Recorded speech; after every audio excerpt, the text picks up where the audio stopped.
Welcome to What's Next in Commercial Real Estate in Southwest Florida with Gary Tasman and Shawn Stoneburner.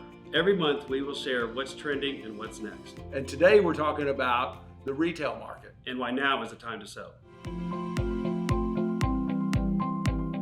Retail MarketBeats for the second quarter did a few things. First, it established a baseline for the new norm for the post-COVID pandemic. But also it showed us that for the 13th year in a row, retail investment sales are still very, very strong. In fact, 2019 investment sales were over $450 million in the retail sector alone. That's a major record.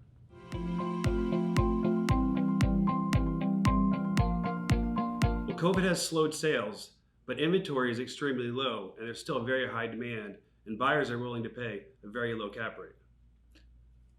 Which obviously translates into a very high price. But within the retail sector, certain asset classes or subsets are actually performing even better than the averages.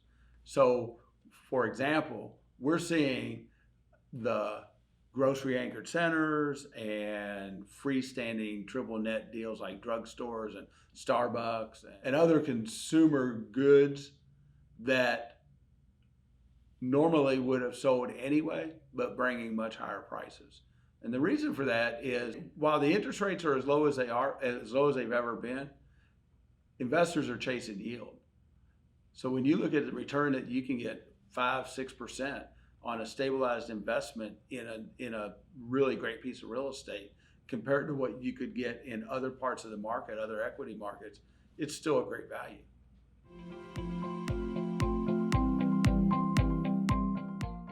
We've had negative GDP growth, negative consumer spending growth, and negative retail sales.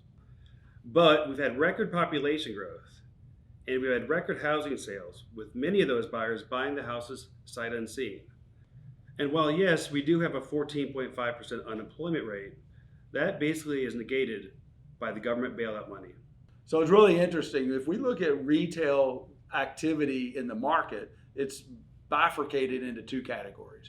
There's the infill or the redevelopment category, which is new brands, new concepts coming in to replace older brands and older concepts. And it's the path of growth development. Let's talk about Infill Projects. The Edison Mall sold third quarter of last year for $33 million. The interesting thing about it is the seller signed a long-term lease to raise capital for an intense mixed-use redevelopment. Another interesting project is the former Mobil gas station at the southeast corner of Daniels and US 41, where they plan to redevelop that into a retail strip center. On the opposite corner of Daniels and 41, there was a sale of an Applebee's restaurant where a bank purchased that for $5 million for just over 1.1 acres, which is a high watermark for our market. Don't forget about over in Cape Coral at the corner of Pine Island Road and Del Prado, that old Circle K is being replaced by a really nice new retail development. It's a good point. And if you look at the Immokalee Road corridor and the residential growth it's seen over the past few years, now that supports the Point, which is a large mixed-use development with 400 Class A unit apartments being built and the retail leasing at 65% pre-leased. So that's a really good example of how our market is responding to the post-COVID era with strong demand for retail, a limited amount of supply of investment property in the retail sector, and great fundamentals. We're in a sweetheart situation right now where we have very strong demand for investment properties. Very few properties on the market.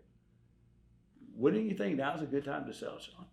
I mean, with the limited inventory and the extremely low cap rates and extremely low interest rates, now is definitely a great time to sell. We want to be your go-to guys for commercial real estate brokerage in Southwest Florida. Give us a call or email us at timetosell@cpswfl.com or call us at 239-829-5400.